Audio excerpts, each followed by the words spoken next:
Are you afraid of God? No. But I'm afraid of you.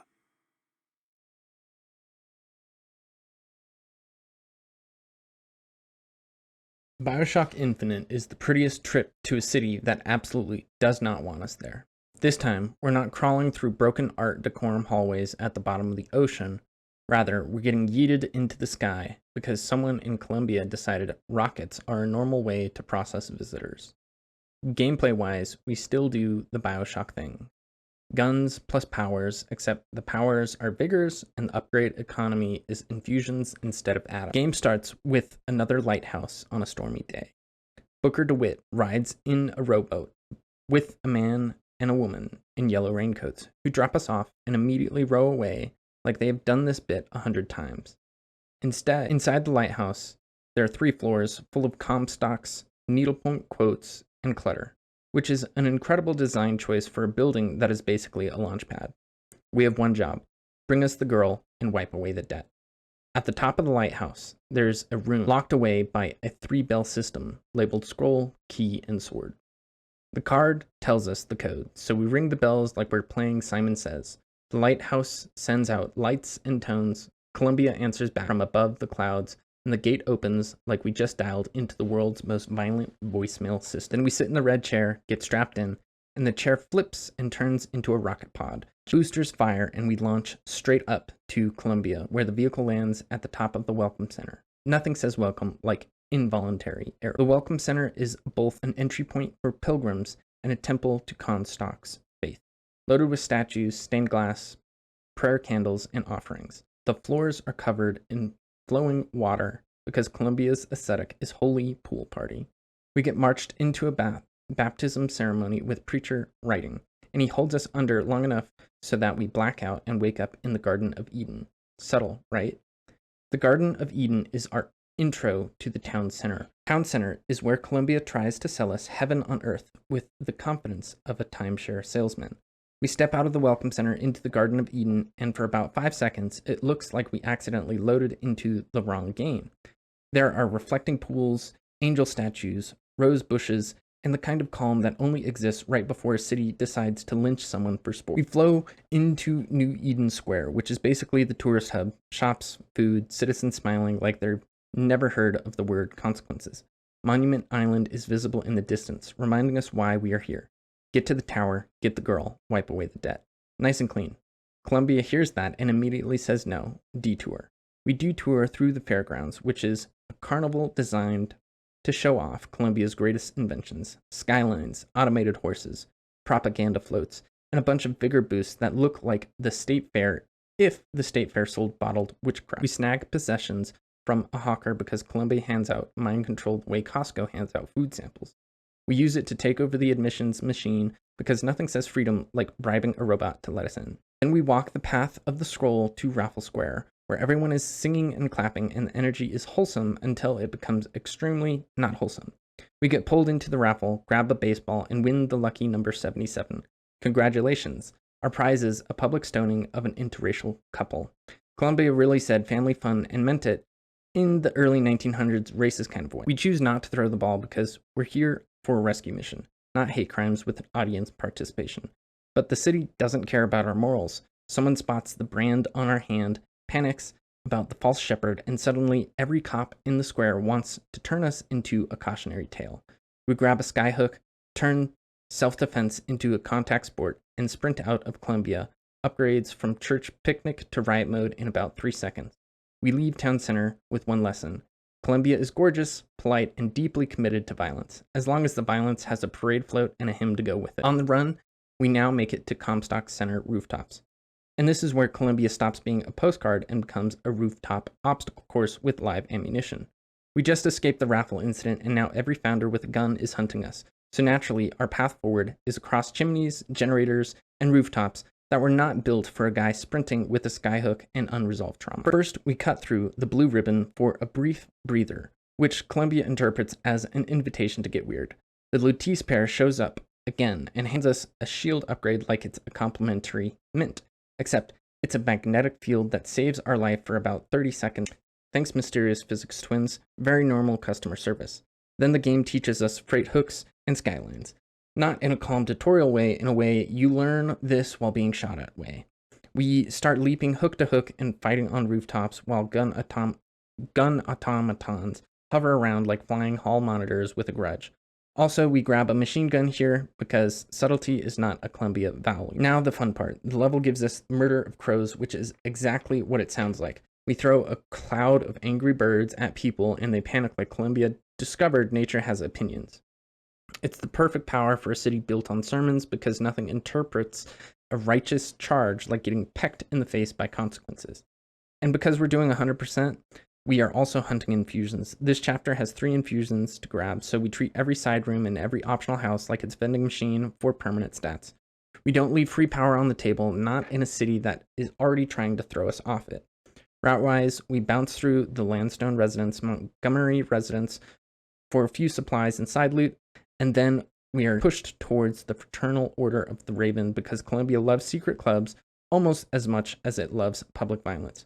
By the end, we are still alive, still climbing, and now armed with both a machine gun and a portable bird problem solved. This brings us to Monument Island, the part of Columbia that stops pretending it's a city and admits it's a religion with zoning laws. It's built around 2 things, the gateway where pilgrims arrive and Monument Tower, the actual home and cage of Elizabeth.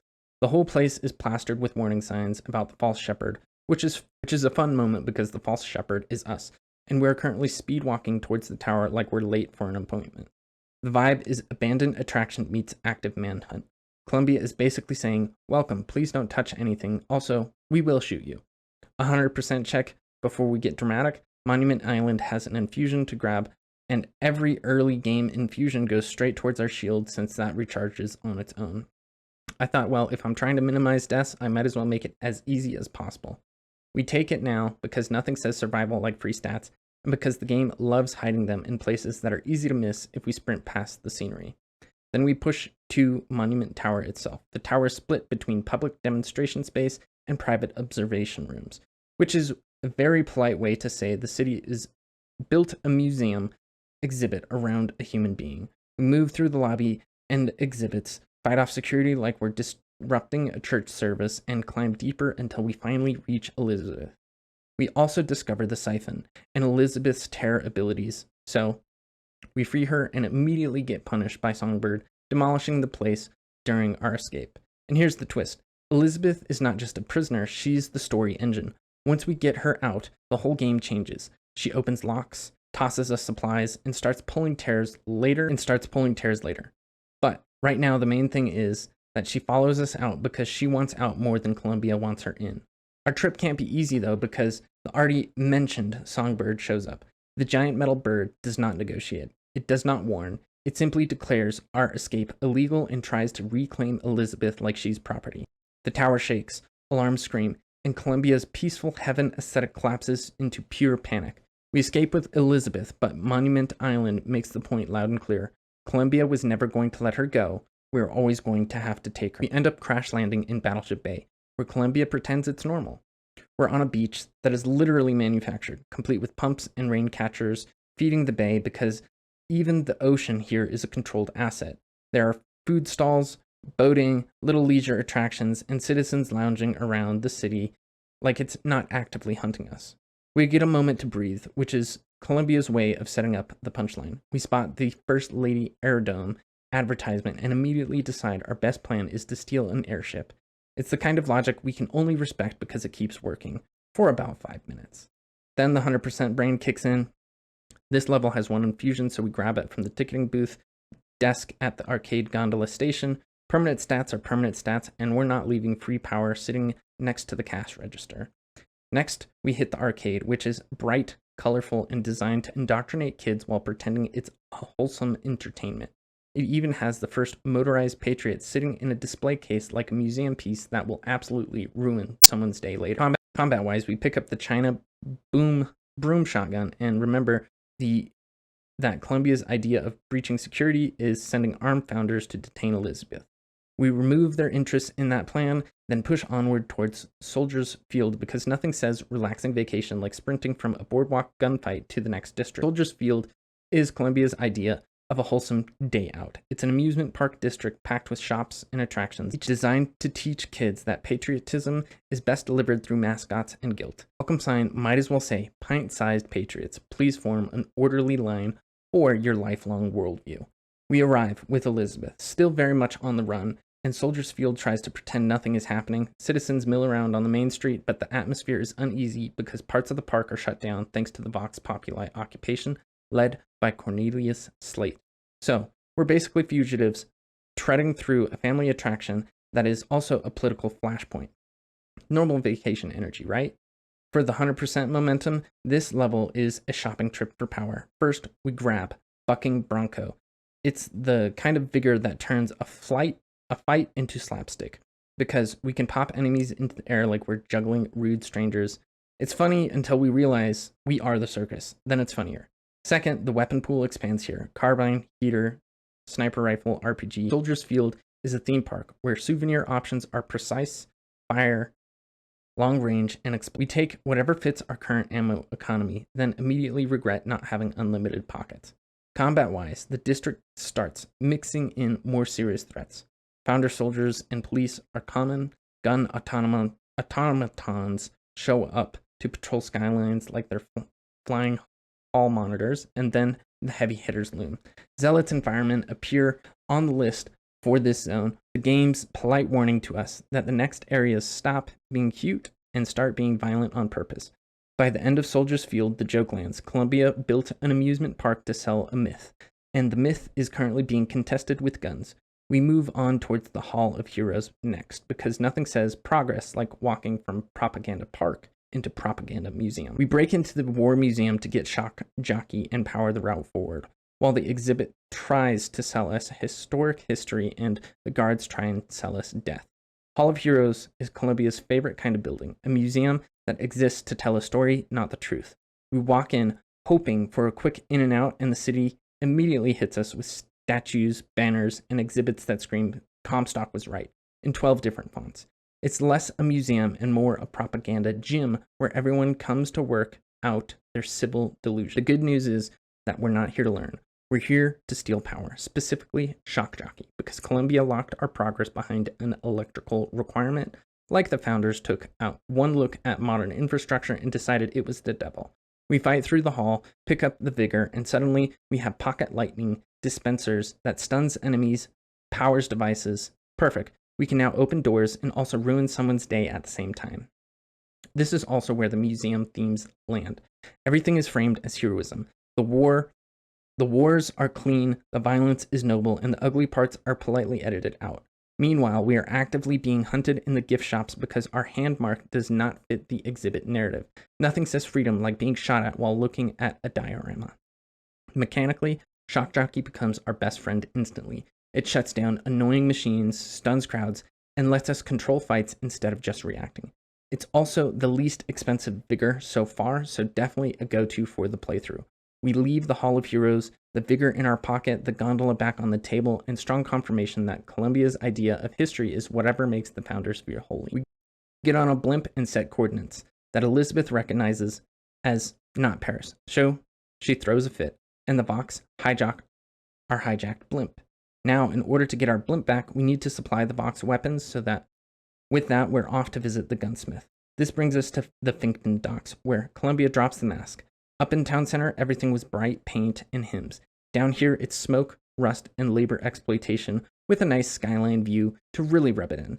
The docks feed the city, ships the goods, and chews through workers like they're disposable parts because they are, according to the people in charge. We show up with Elizabeth and the chase behind us. The dock immediately makes it clear we are in a different world. The Vox Populi presence is heavier here. The police are tenser, and every fight feels like Stop the Intruder, feels less like Stop the Intruder and more like Control the Workforce. Columbia's class divide stops being a theme and becomes a hallway we have to cross under fire. This is also where we get Undertow. It's the game giving us a new way to handle crowds, which we desperately need because the docks love tight spaces, railings, and enemies who think pushing us off a platform counts as strategy. Undertow yanks them back, pulls them off cover, and generally lets us rearrange the fight like we're tidying up. Violently. That said, I never really used this vigor. For 100% sweep, this chapter includes an infusion, so we keep our eyes open for locked offices, side rooms, and loot paths that look optional. By the end of Finkton Docks, we have a new vigor, a clearer view of what Columbia is really running on, and the uncomfortable realization that the city is not split into good and bad districts. It is one machine. Up top gets the music, down here gets the bill. We move into Finkton proper. Start in the worker induction center as we push farther in to get the guns for the Vox. The induction center is effectively a human waiting room for disappointment. People are trying to submit paperwork, looking for openings, and machines carefully say, no jobs, quota met, please continue starving in an orderly fashion. This is not even villainy, this is a human resources as a boss fight. From there, we push into the district proper, and it's a long industrial sermon. Clock towers, statues, factories, armed patrols, and enough surveillance to make a confession booth feel private. The enemy list also swells here, with heavier threats roaming around because Columbia saw poverty and decided it needs extra policing. The real power spike for us is charge plus 3 infusions. Infusions are our long game. We scoop up all 3, then invest into whatever is lacking most in our run, which is always survivability. So, into the shield the infusions go. We leave Finkton proper with a clearer map of Columbia's hypocrisy. Up top, they sing hymns about virtue. Down here, they print money, then print pamphlets explaining why people should be grateful for the privilege. Shantytown is Columbia's reality check. We step out of Finkton proper, where the city at least pretends the system was work hard and rise. Then we hit Shantytown and the lie falls apart. This is a slum built from scrap, packed tight with makeshift homes, and it exists because the workers who keep Columbia floating are not invited to live in the postcard part. Then we get to the level signature power, return to sender. It is the most pretty vigor in the game in the best way. We catch bullets and explosives, hold them like we're collecting receipts, then throw the whole package back at whoever mailed it. Columbia fires at us, we file a claim, and we return it with interest. For 100% sweep, this chapter has 1 infusion. We don't miss it. We come through the shacks, platforms, and side rooms until we find the glowing bottle of permanent stats, because if Shantytown teaches us anything, it's that nobody is going to hand us stability unless we steal it from a shelf. We leave Shantytown stronger and a little less naive, which is impressive because we started this run with a debt, a gun, and 0 expectations that Sky City would be racist this loud. We push into the factory right after Finkton proper, and the vibe is immediate. This is the machine that keeps the city floating, and it runs on assembly lines, propaganda, and the kind of safety standards that would make an inspector faint. Story-wise, we're charging in alongside the Vox Populi because the revolution has reached the part where everyone stops giving speeches and starts grabbing weapons. The goal is to reach the First Lady and escape, which means our route is basically follow the chaos, don't get crushed by it. Now the 100% sweep factory has 1 infusion. We grab it immediately because permanent stats are the only union benefit we're getting in this building. Combat-wise, the level is automaton convention. Founder soldiers and Vox soldiers are the warm-up. Then the support units show up. Gun automatons, barrage automatons, rocket automatons, plus the security zeppelin hovering around like an angry blimp with a badge. And if that is not enough, the heavy hitters are here too. Firemen, motorized patriots, and handymen, because Columbia refuses to let us have a normal workday. From here, we go to Emporia because we need access to Comstock's inner circle and the route that leads us to the prophet himself. We push into the rich district to close the distance to Comstock's house and the endgame. Emporia is Columbia's fancy side, the place where the sidewalks are cleaner, the shops are nicer, and the moral rot is simply better dressed. We come straight from the factory and immediately feel the tonal shift. The poor districts got starvation and batons. Emporia gets marble and security with slightly nicer uniforms. Either way, the city still wants us dead. It wants to look tasteful while doing. This is also where our toolkit gets meaner. We pick up Return to Sender, which is basically a magical complaint form. They shoot us, we catch the damage, we send it back with interest, and suddenly every firing line has to consider the possibility that an aggressively petty mailbox. Then we grab the fire hail because nothing says like refined district like handing us a new weapon and hoping we use it politely. We don't. For the 100% sweep, Emporia is a high value stop. 2 infusions means 2 permanent stat choices, so we search side pass offices in any room that looks like it's trying to be optional. By the end of Emporia, we are stronger, better equipped, and even more annoyed, which is the ideal emotional state for the next area. Columbia's richest district tried to act above the chaos, but the simple truth is the revolution reached the penthouse. Downtown Emporia is where the rich district stops pretending it is insulated. Emporia already proved the upper class version of suffering comes with nicer architecture. Downtown Emporia adds the final ingredient. No one is safe, but everyone is still trying to look composed while it burns. It's like watching a dinner party continue while the kitchen is on fire. We move through the area because the story demands it. We push deeper into late game Columbia, where every encounter feels like a set piece and every street corner is a firing line. The city is fracturing. The Vox and the Founder are tearing into each other, and we are unwanted guests. Keep walking through the middle of it like we're late for a meeting. For the 100% sweep, this chapter's main prize is the infusion. We don't miss it. We search every side office, every back room, every fancy storefront, storage closet, until we find the glowing bottle and take our permanent stat bump. Downtown Emporia is absolutely not the place to leave free survivability behind. The funniest part is the contrast. The banners, the polished signs, the civic pride, all of it is still there, still trying to sell the idea that Columbia is a shining city. Meanwhile, the streets are a war zone, and the propaganda is basically just wallpaper on collapsing buildings. We push through, grab our infusion, and keep moving because at this point in the game, the only way out is forward. After a nice little reunion with Elizabeth's mother, we go to Comstock House to confront the truth behind Elizabeth and stop Comstock from controlling her future. We chase the conspiracy threads, get pulled through time, and lose Elizabeth Songbird, forcing the rescue pivot. Comstock's house is Columbia's top-tier flex. It's the Founder's headquarters and Comstock's private estate, sitting on its own floating island tethered to Emporia. It used to be the home of Comstock and Lady Comstock, and then it got closed to the public after her murder and the maid's escape because nothing says holy leader like locking your mansion down and hoping nobody asks questions.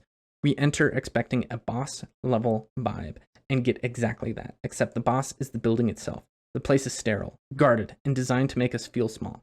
Columbia has spent the whole game selling Comstock as the prophet, so naturally his home looks like a museum exhibit titled "This Man is Definitely Normal and Not Terrifying." Gameplay-wise, this is where we stop treating Columbia like a series of districts and start treating it like a funnel into the endgame.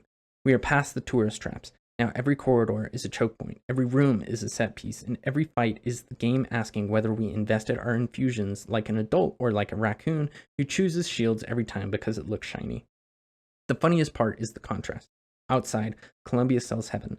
Inside Comstock House, the vibe is heaven has a locked basement. We keep moving, keep looting, and keep reminding ourselves of the one rule that matters in the series. If the prophet has a mansion, we're absolutely going to break everything in it. We free Elizabeth, and our new goal is to kill Comstock. So we do just that on our way, and we hijack Comstock's flagship. Comstock's flagship, we fight deck by deck through a full Civil War buffet and steer the whole flying church straight at Monument Tower, because settled plans are for people who want to live longer. Hand of the Prophet is Comstock's personal warship, aka the final dungeon but in the sky. It's massive, split into multiple decks and stuffed with Patriot drops that spit out motorized Patriots like angry vending machines that only accept violence as currency. Meanwhile, both Founders and the Vox are firing at us because the city is collapsing and everyone wants the last word. The only point of agreement is that we are the problem. We claw our way up to the bridge and finally get the real revelation. Monument Island was never just a tower. It's the siphon, the giant machine that has been suppressing Elizabeth and keeping her powers on a leash. So, we do the most reasonable thing possible. We decide to ram the entire warship into Monument Tower and smash the siphon because why pick a lock when you can crash a cathedral into it? Then, the game makes us earn it. Luckily, the Latisse twins give us insight into how to control Songbird, so Elizabeth acts on it. We now have the super-powered bird on our side. Even with Songbird on our side, it's not a victory lap, it's a siege. Vox forces come at us with zeppelins and wave after wave of Patriots like they're trying to win a loyalty program. We hold the deck, we burn through ammo, we juggle vigors, and after a brutal fight and 3 deaths, we finally reach the statue of Elizabeth and send Songbird to destroy it. The statue goes down, the siphon breaks, and then the whistle snaps because, of course, the universe can't let us have a clean win. Songbird turns on us, and we get one last reminder that we were never in control of him in the first place. But this is the moment the run pivots from survival to payback. Elizabeth's full powers unlock, and right before Songbird can turn us into a red smear on the holy deck, she tears open reality and drops us into Rapture.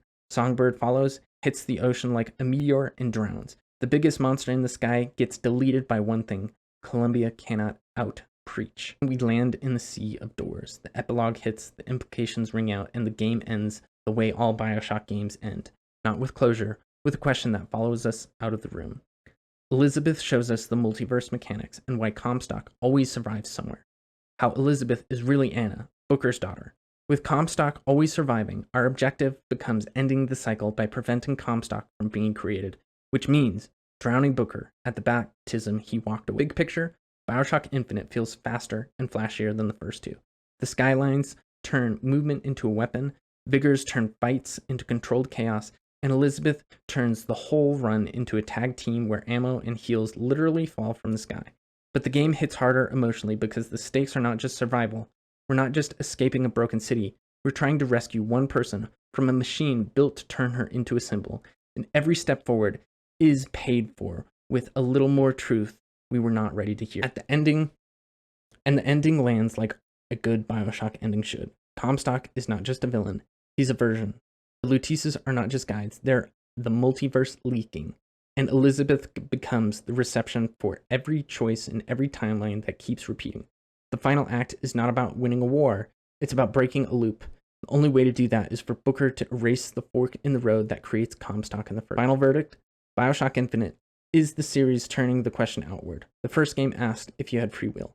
The second asks, what would you do when someone you love is on the line? Infinite asks, what free will even means when there are infinite choices and infinite consequences. And after a full run, the only thing we are truly certain of is this: Columbia does not float because it's holy. It floats because it's running on what it did.